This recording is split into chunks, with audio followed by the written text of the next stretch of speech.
itu segera dikerjakan. Dan kalau emang belum paham mengolah data tanah dan untuk nih parameter S1 SD dan kalian masih ragu, kemarin kan udah dikasih waktu sama Dio tuh sampai hari Selasa untuk bertanya mengenai data tanah. Nah, jadi sekarang ini kita langsung masuk penjelasannya dari hasil data tanah yang sudah saya dapatkan. Saya anggap diasumsikan untuk data tanah saya itu ada kelas sedang SD dan lokasi saya itu berada di Padang. Untuk kawan-kawan silakan disesuaikan dengan yang ada di tugas. Nah, selanjutnya itu menentukan parameter SS dan S1. SS dan S1 ini kita dapatkan dari Puskim.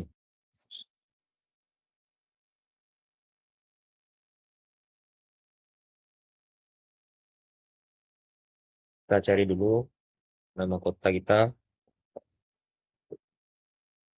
Saya dapat punya saya itu pada Tanah Sedang itu dapat di SS-nya dapat 1,1245. Jadi sini saya masukkan 1245 untuk S1-nya 0,5737 dan satu lagi TL-nya 20 detik. Ini kan udah didapatkan untuk nilai SS dan S1. Selanjutnya itu menghitung nilai FA dari SNI 1726 itu ada ditentukan untuk nilai FA di tabel 6 dan 7.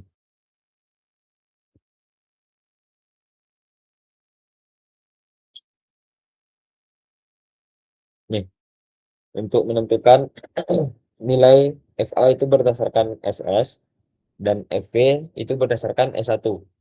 Nah, sekarang kita ambil dulu nilai FA.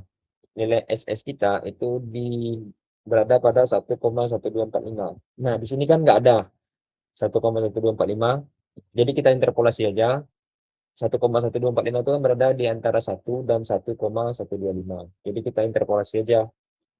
Ini ada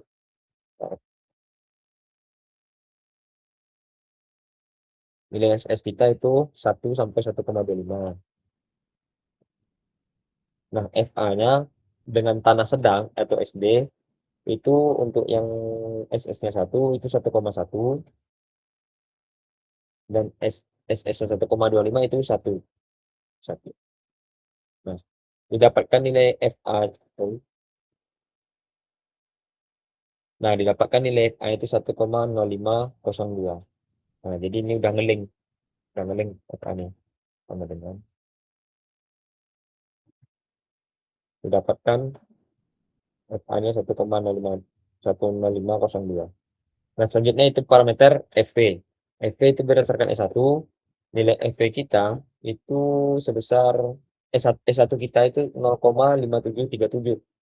0,5737 berarti nilai FV kita juga harus diinterpolasi berdasarkan nilai S1 dari 0,5 dan besar pada 0,6 karena dia di antara 0,5 dan 0,6 ini.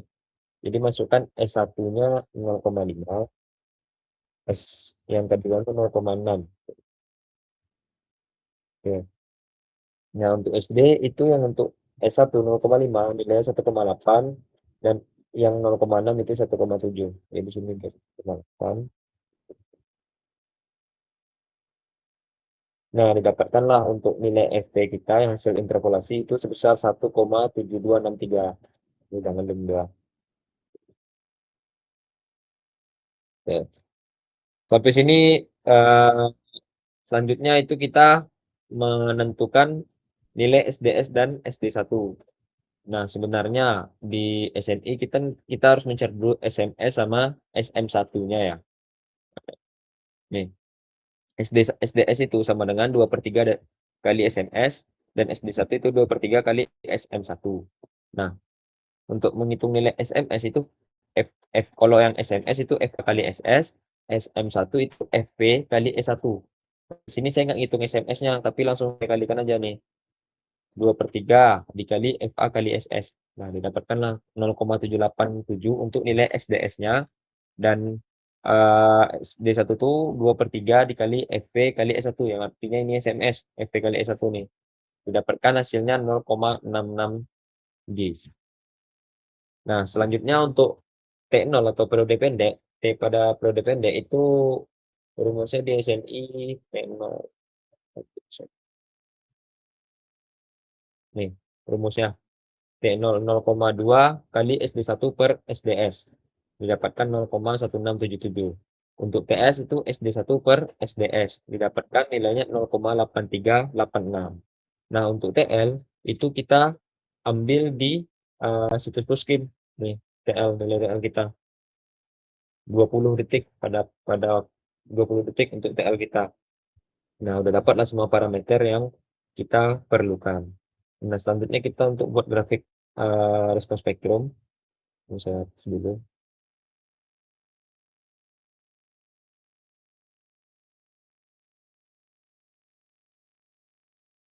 Nah, ini kita buat aja mulai dari 0.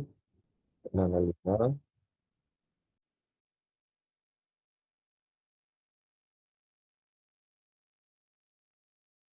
Oke, ini ya. Ini detik, ini keterangan untuk nanti kita letakkan nilai T0, TS, dan TL. Nah, pertama kita cek dulu untuk T0 kita. T0 kita itu nilai 0,16, 0,17 detik lah. Besarnya berarti T0 kita berarti di antara 1, ini berapa tadi? 0,17 ya. 0,167. Berarti di antara 0,15 dan 0,2. Jadi ini kita ganti aja 0,167 atau kita linkkan aja.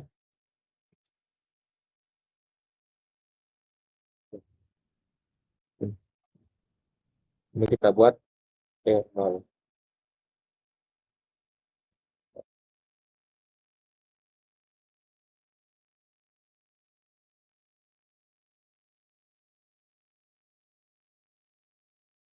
Ini T0 kita. Terus kita cari yang TL-nya, TS-nya. Berada pada 0,8386 detik. Berarti kita letak 0,8386 berarti antara 0,8 dan 0,85. Terus ini 0,8386. Kita link aja ya.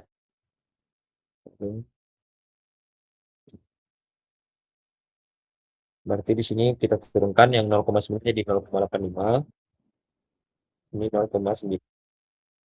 Ini nilai TS. Kita lanjut lagi. Nah, selanjutnya kan untuk TL itu pada periode 20 detik. Jadi ini cukup sampai 1 aja yang kita tambah 0,5. Selanjutnya kita jadikan 2 aja. Jadi 1 ya, langsung aja.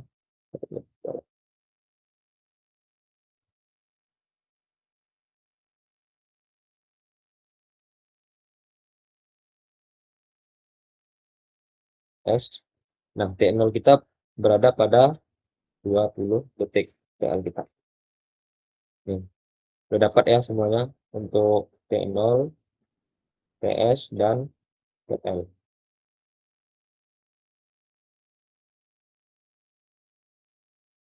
Nah, selanjutnya kita ngitung nilai SA-nya. Nah, SA itu ada di SNI, SNI 1726 2019. Untuk nilai SA itu rumusnya nih. Untuk periode yang lebih kecil dari T0, ini ya, yang perhatikan dulu untuk spektrum respon desain. Poin pertama itu untuk periode yang lebih kecil dari T0, spektrum respon percepatan desain atau SA harus diambil dari persamaan. Nih, SDS kali 0,4 tambah 0,6 kali T per T0. Jadi sini langsung aja kita masuk rumusnya. Ini ya, di sini saya udah screenshotnya juga. Berarti rumusnya untuk yang lebih kecil dari T0, berarti yang di atas begini nih, berarti 0,15, 01, 0,05, dan 0. Bisa menentukan aja. SDS, rumusnya SDS, oke, dikali 0,4 tambah 0,6 dikali T. T. Nah, detik kita. Ambil T kita per T0. T0-nya 0,0617. Yang T0 ini kita kunci. Nah, dapatlah SA kita 0,3149. Nah, ini kita tarik aja eh, sampai sini ya, yang harus lebih kecil dari T0. Dapat, oke. Nah, selanjutnya untuk yang kedua di SNI untuk periode lebih besar dari T0 dan lebih kecil dari atau sama dengan TS, spektrum respon percepatan nilai SA itu sama dengan SDS.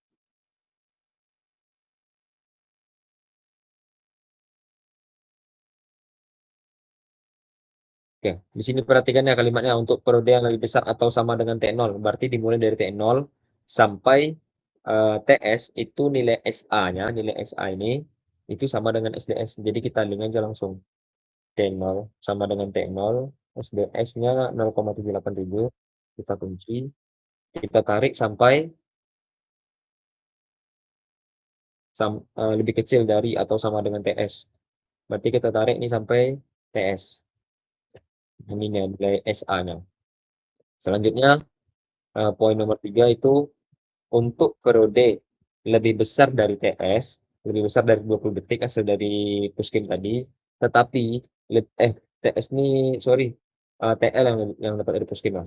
Untuk periode yang lebih besar dari TS tetapi lebih kecil dari atau sama dengan TL, respon spektral, percepatan atau nilai SA diambil berdasarkan persamaan SD1 per T.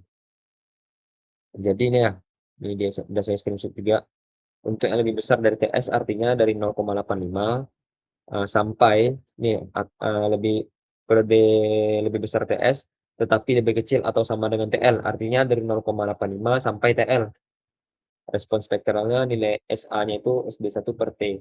Jadi untuk rumusnya nilai SA-nya SD1 0,66 kita kunci dibagi periodenya T.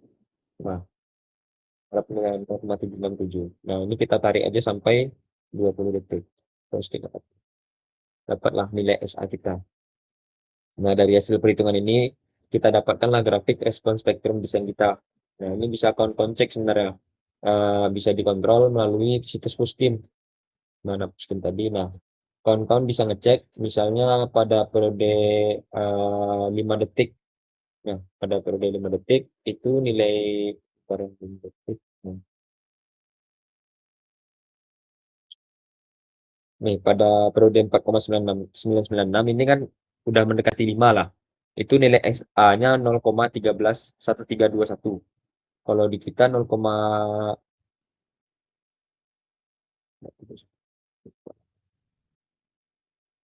nih, pada periode 5 detik, itu nilai kita 0,132. Kalau di sini 0,132 udah sama. Kawan-kawan bisa cek juga pada T0 itu 0,1677. Bisa cek sampai 0,1677. Ini ya 0,167. Itu SA-nya 0,781. Di sini 0,78. Ini beda-beda sedikit nggak masalah. Terus yang pada TS 0,8386, 8386.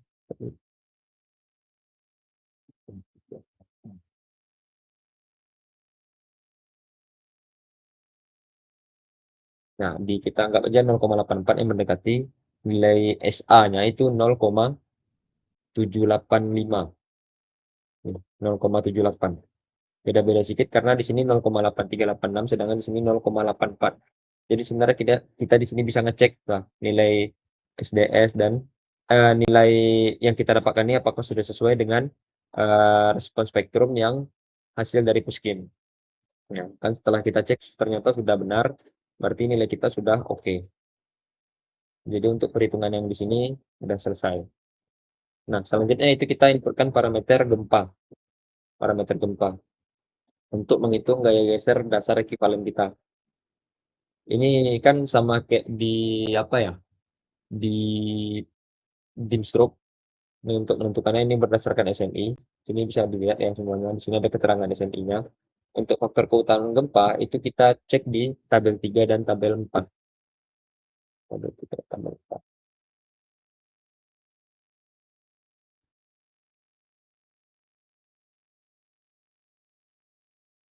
Nih, tabel 3. Nah, untuk kategori risiko bangunan gedung dan gedung untuk beban gempa.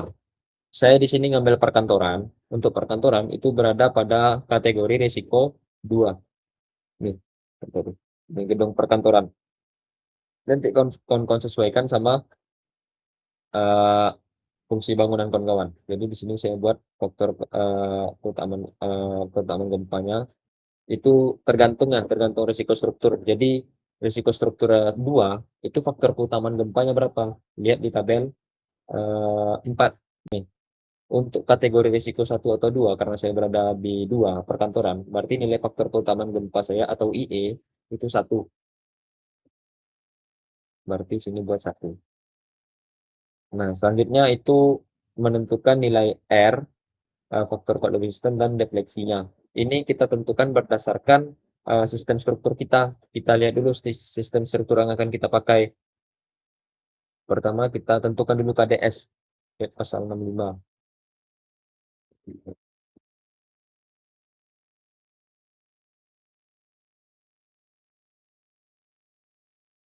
Nih, kita tentukan dulu kategori desain sismek untuk struktur kita tuh apakah berada kategori A, kategori B, C atau D. Nah, sekarang untuk menentukan itu bisa dilihat berdasarkan nilai SDS kita atau nilai SD1 kita. Nah, kita cek dulu yang untuk nilai dari nilai SDS. Nilai SDS kita 0,787. 0,787 yang artinya lebih besar dari 0,5. Nah, berdasarkan tabel 8 itu kategori risiko bangunan kita berada pada nilai pada risiko D. Ya. Selanjutnya kalau berdasarkan nilai SD1 yaitu nilai SD1 kita 0,66. Artinya lebih besar dari 0,2. Nah, sama berarti kita dapat kategori risiko kita 2. D, sorry. Jadi kawan-kawan cek juga untuk tugas kawan-kawan. Cek dulu pertama kategori bangunan kawan-kawan itu termasuk kelas 1, kelas 2, kelas 3 atau kelas 4. Nah, nanti baru tentukan kategori risikonya. Nah, setelah dapat kategori risiko bangunan kita D, baru kita bisa menentukan nilai R, nilai omega dan nilai CD. Itu berdasarkan tabel 12. Jadi berdasarkan 12. Ini tabel 12. Jadi banyak banyak ya di SNI tabel 2 SNI 1726 itu tabel 12. Kita karena menggunakan di sini kan banyak nih sistem dinding penumpu, sistem rangka bangunan, sistem rangka pemikul momen, sistem ganda, sistem dinding geser, banyak di sini. Tapi karena di sini kita pakai sistem rangka pemikul momen, jadi kita cek karena material kita beton bertulang, kita cek dari nih rangka beton bertulang momen biasa, sistem rangka momen menengah,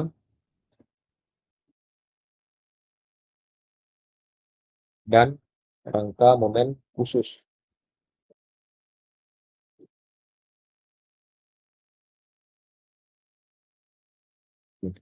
Kita cek dulu dari sistem, kita menentukan itu dari yang paling sederhana aja dulu. Untuk sistem rangka beton bertulang pemikul momen biasa. Kita didapatkan kategori desain seismik kita tadi nilainya D. Nah, di sini kan ada keterangan TB, TI, TI, TI. Nah, TB ini artinya tidak dibatasi, TI itu tidak diizinkan. Nah, untuk uh, rangka pemikul momen biasa dengan kategori bangunan kita yang saya dapatkan itu D. Untuk momen biasa itu tidak diizinkan. Jadi kita skip. Selanjutnya kita cek untuk rangka beton bertulang memikul momen menengah. Sama itu tidak diizinkan. Jadi yang diizinkan itu atau tidak dibatasi itu rangka beton bertulang pemikul momen khusus. Jadi kita mendesain pemikul momen khusus yang artinya ini kawan-kawan ingat beda beton pemikul momen khusus menengah dan biasa itu nanti pada pendetailan detail sambungannya. Jadi pada pemikul momen khusus itu detail sambungannya sangat diperhatikan, sangat sangat kompleks. Itu yang membedakan pada momen menengah dan momen biasa. Itu tolong kau ingat-ingat karena nanti eh, dosen-dosen biasanya ditanya tuh apa bedanya, beda momen khusus, momen menengah dan momen biasa. Nah, salah satunya itu detail join. Jadi sambungan antar join balok ke balok, kolom ke kolom itu sangat detail. Ini kon saya juga baca lagi untuk detail sambungan di SI 2847 2019. Nah, oke, itu untuk pengetahuan aja ya ke kalian ya, karena takut nanti kalian ditanya masalah apa beda ini ketiga ketiga sistem struktur ini kalian nggak tahu. Nah, oke, kita lanjutkan aja. Kita dapatkan nilai R kita 8, omega kita 3, dan CD kita 5,5. Jadi kita masukkan sini 8, sini 3, dan CD kita 5,5. Kita tadi dapatnya B. Nah, selesai. Selanjutnya itu kita bentar ya.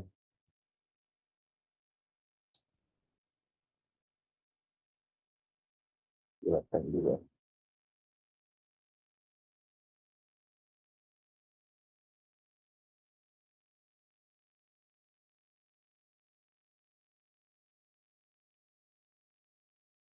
Oke, selanjutnya itu kita masuk ke periode struktur. Nah, setelah kita input parameter gempa kita sudah kita dapatkan dan data perencanaan gempa kita sudah selesai, kita lanjut ke periode struktur. Nah, nih untuk kita menghitung nilai CU berdasarkan tabel 17 SNI nilai CU. Nih, penentuan periode fundamental. Untuk nilai CU itu yang nilai SD satunya lebih besar dari 0,4. Nilai CU-nya 1,4. Jadi di sini kita ambilkan nilai CU 1,4. Nah, selanjutnya itu menentukan uh, parameter periode pendekatan nilai CT. Nilai CT ini ada CT max, ada CT min gitu. Nah, nilai CT itu bisa ditentukan dari tabel 18 juga. Nih, sistem rangka pemikul momen, di mana rangka pemikul 100% gaya seismik disyaratkan dan tidak dihubungkan dengan komponen yang lebih kaku. Untuk rangka beton pemikul momen, itu nilai CT 0,0466. Jadi kita bisa masukkan 0,0466. Untuk X-nya itu 0,9. Disesuaikan sama sistem struktur kita. Selanjutnya kita menentukan tinggi bangunan kita. Tinggi bangunan kita itu ada 4 tingkat dikali 4 meter tiap tingkatnya. Jadi 16 meter. Nah, kita hitung periode fundamental pendekatan kita berdasarkan SNI. Ini periode fundamental pendekatan atau nilai TA dalam detik akan ditentukan dari persamaan berikut. TA sama dengan CT kali HX. Nah, CT kan udah diketahui, CT kita 0,0466, untuk X-nya 0,9. HN itu tinggi bangunan kita udah diketahui juga, nilainya 16 meter. Jadi bisa kita dapatkan periode fundamental pendekatan kita nih 0,565. Nah, selanjutnya itu kita menentukan periode maksimum. Batas batas periode maksimumnya itu ada di SNI juga. Di pasal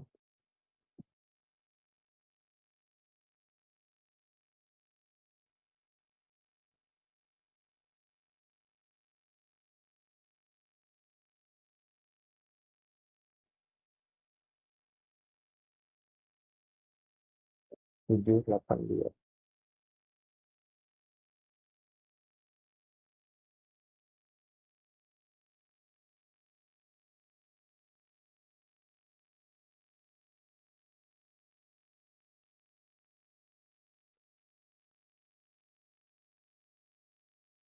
Nih, periode fundamental struktur. Nih, periode fundamental struktur hasil pendekatan kita nih tidak boleh melebihi hasil perkalian koefisien untuk batasan atas periode yang dihitung CU dan periode fundamental pendekatan. Artinya batas maksimum itu tidak boleh melebihi hasil perkalian dari CU dan TA.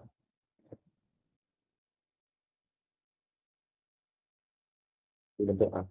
Makanya kawan-kawan juga harus sering-sering baca SNI, karena untuk keterangan-keterangan itu kadang hasil hitungannya berdasarkan penjelasan.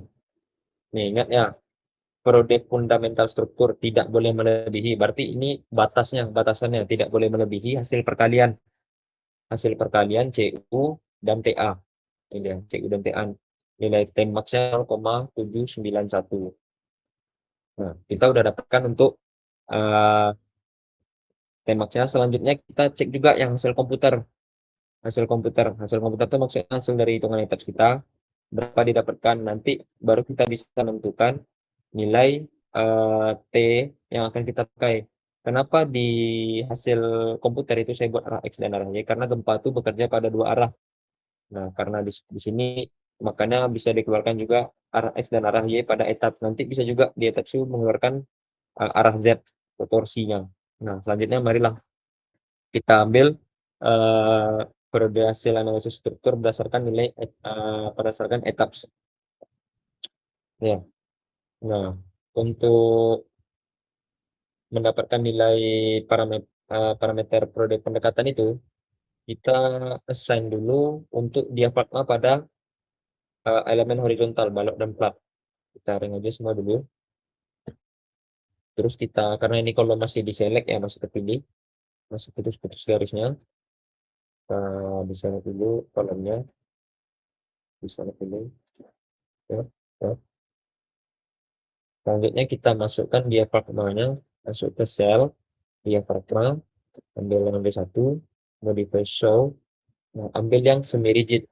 Kenapa semi rigid? Di SNI ada penjelasan itu pada pasal 731. 731.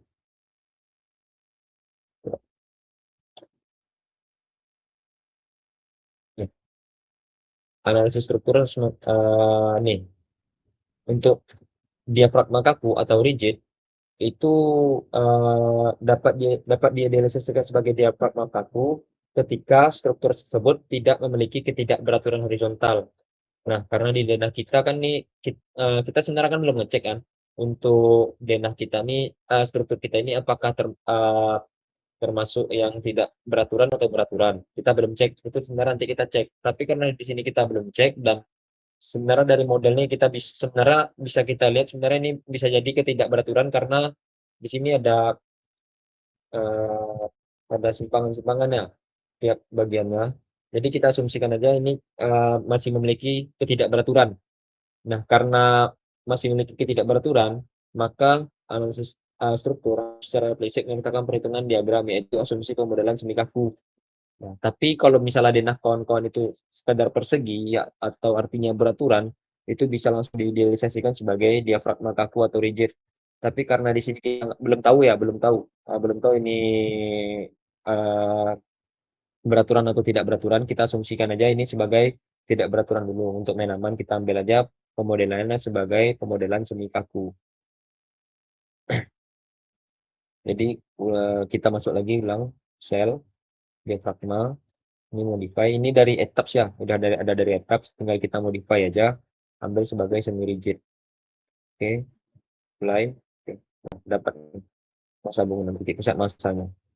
Sebenarnya di model kita juga bisa dilihat itu dengan cara Ctrl W terus ambil nih diafragma extend, klik apply, ini dapat memasang bangunannya. Tiap lantai sama ya titiknya.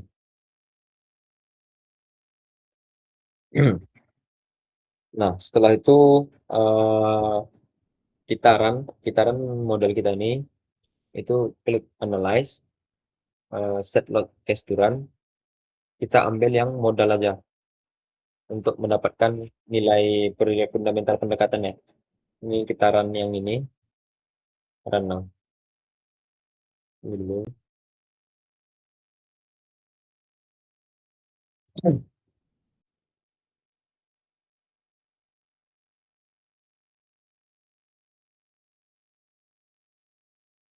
Ya udah, ini sebenarnya udah lihat ya. Ini mod 1 kita atau ragam bentuk pertama, ini ragam bentuk kedua, ini ragam bentuk ketiga. Ini kalau kawan-kawan ingat dinamika struktur ya ragam bentuk itu kan ada sekitar 12 ragam bentuk yang didapatkan nanti itu. Nah, inilah dia bisa sebenarnya kawan-kawan bisa cek makin banyak ragam bentuknya. Kalau di Dimstruk itu kan diajarkan dalam satu pusat massa aja ya, dengan. Gitu ya. Ini dia dalam bentuk dia hasil dari etapsnya, ragam bentuknya. Sampai 12 ragam bentuk. Balik lagi ke ragam bentuk satu. Nah, cara ngecek itu analisis result, structure output, base reaction, model information.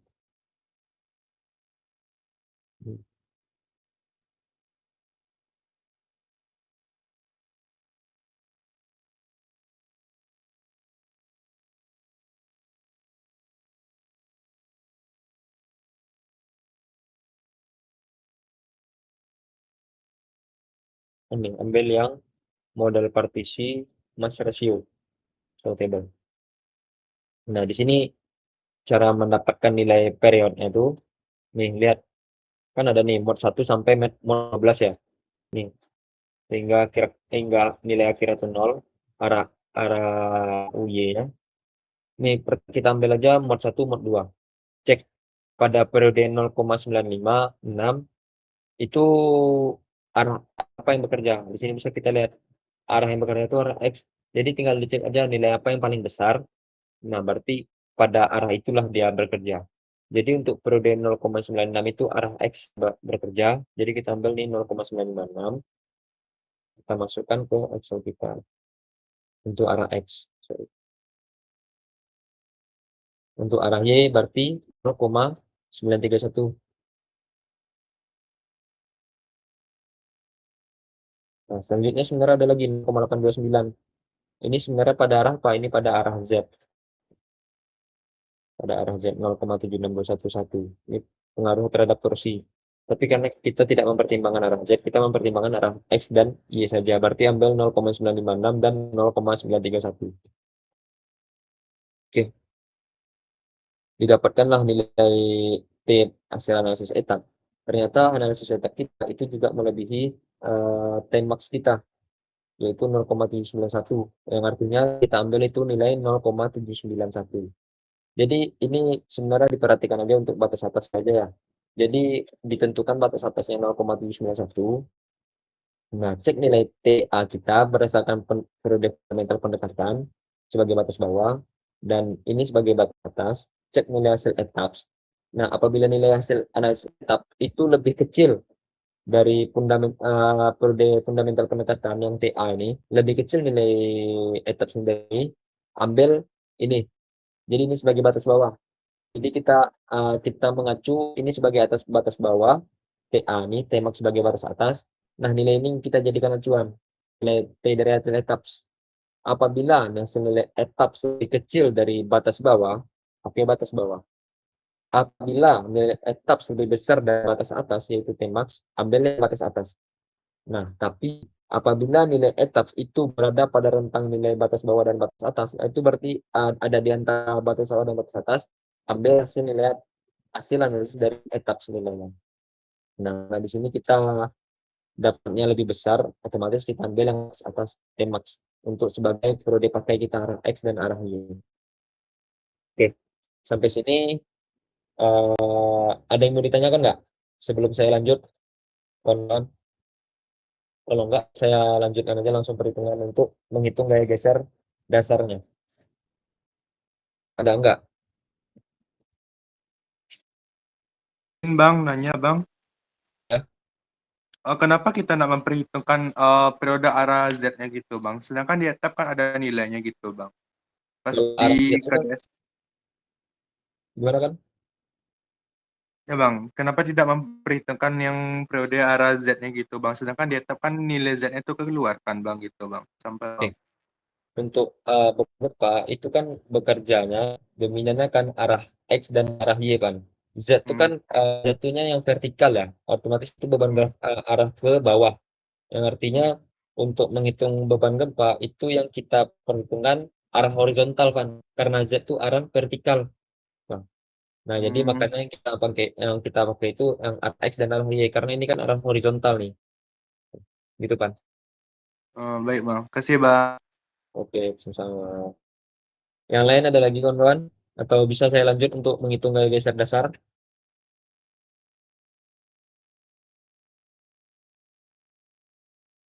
Oke, nggak ada ya.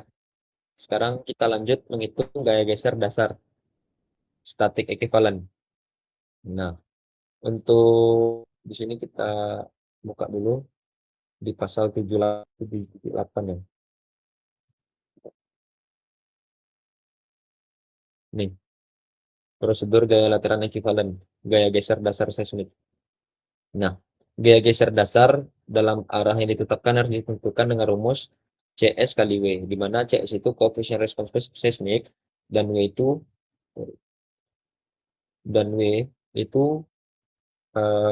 berat seismik, berat struktur kita, masa bangunan kita tanpa joinnya ya. Nah, nilai CS itu harus ditentukan berdasarkan persamaan berikut.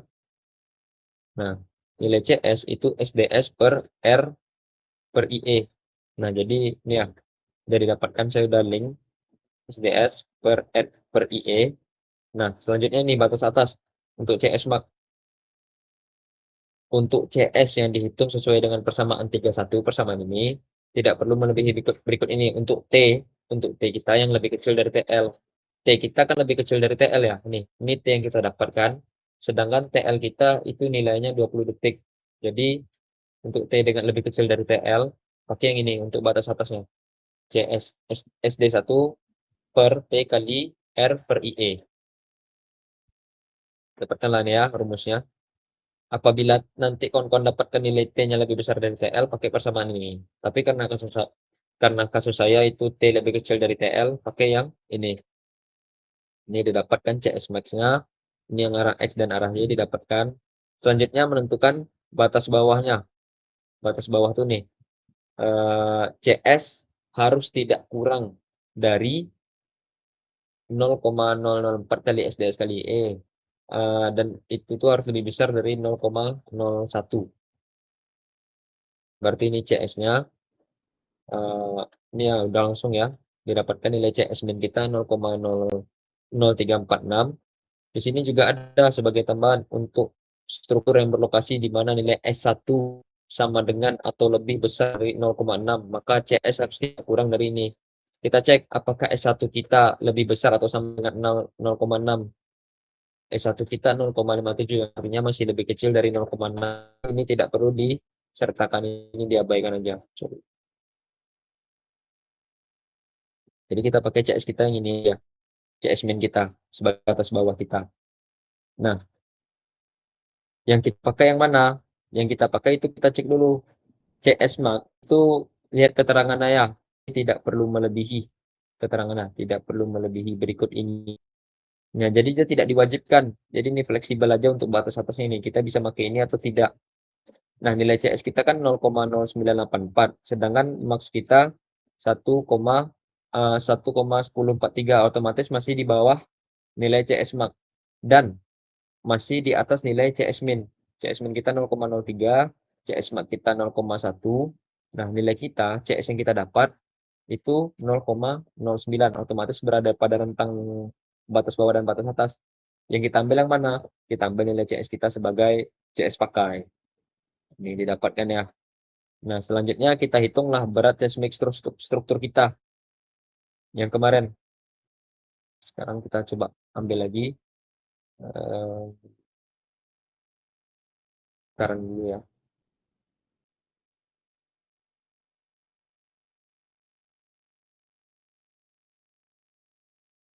Table, model definition, order, mass data, story, show table.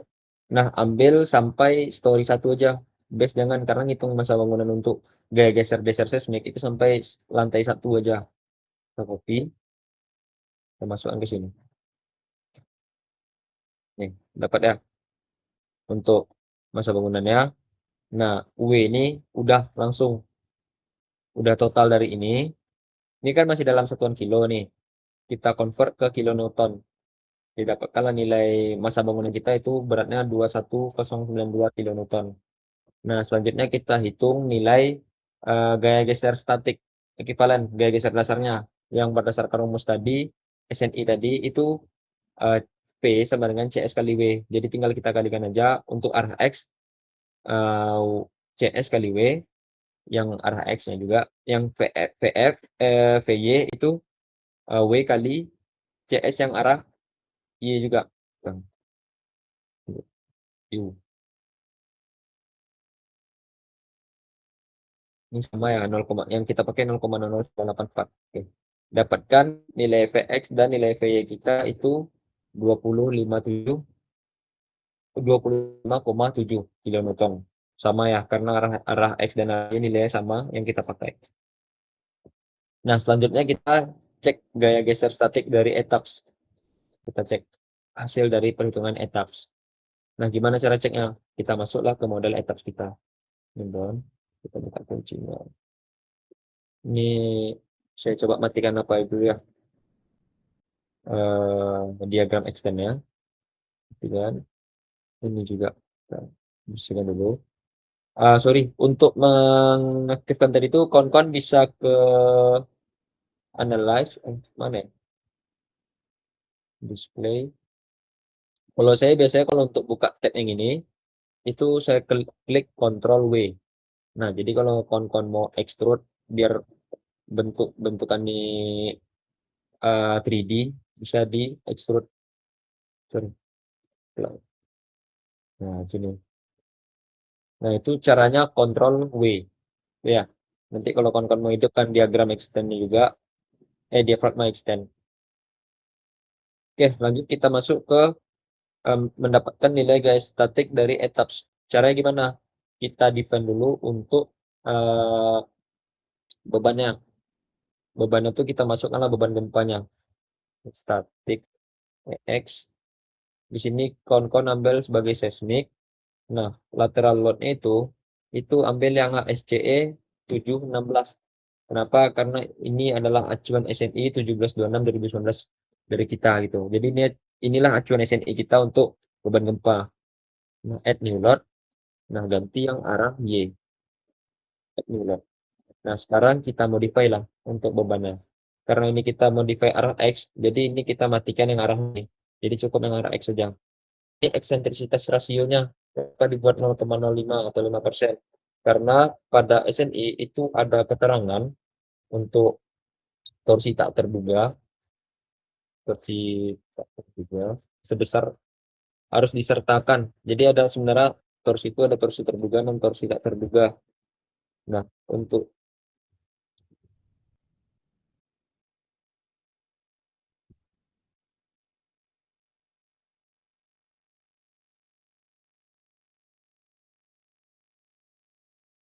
nih, nih jika diafragma desain harus menyertakan momen torsi bawaan jika ada yang dihasilkan dari lokasi massa struktur akibat perpindahan pusat massa dengan jarak sebesar 5% dimensi struktur.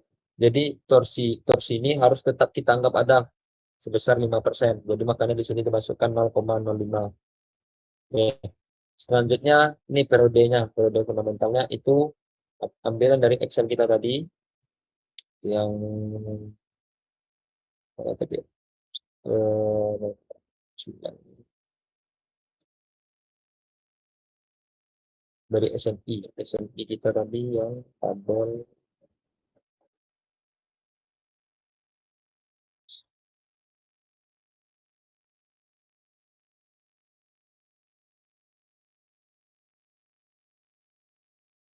Nih udah nilai parameter periode pendekatan berdasarkan SNI ini udah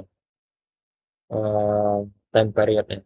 Nah, ini kan dalam satuan feet ya, satuan luar negeri. Jadi gimana cara kita nentunya? Gimana bisa kita, jadi kita bisa pakai acuan itu yang nilai X nih, yang 0,8, 0,9, cek di sini nih, 0,8, 0,9, 0,75 tuh. Jadi ini aja yang jadikan acuan. Karena apa, ini susunannya udah sesuai sama yang di SNI kita. SNI kita sudah menyesuaikan. Awalnya 0,8, berarti ini yang pertama untuk baja, 0,9 untuk beton bertulang, 0,75 rangka baja, jadi kita beton bertulang kita ambil yang 0,9. Nah, story-nya kita ambil dari story 4 sampai dash. Selanjutnya kita inputkan parameter SS S1 berdasarkan yang telah kita dapatkan tadi dari Excel. Saya masukkan S1. Nah, periode kita itu 20 detik. Ini 20 detik. Kelas saya D, situs kelas saya tanah sedang. Nah, Ini bisa dicek ya, nilai SDS dan SD1 apakah sudah sama yang di etap sama yang kita hitung. SDS 0,787, SD1 0,66. 0,787, 0,66. Berarti udah sama, udah betul. Nah, sekarang faktor modifikasinya. Kita cek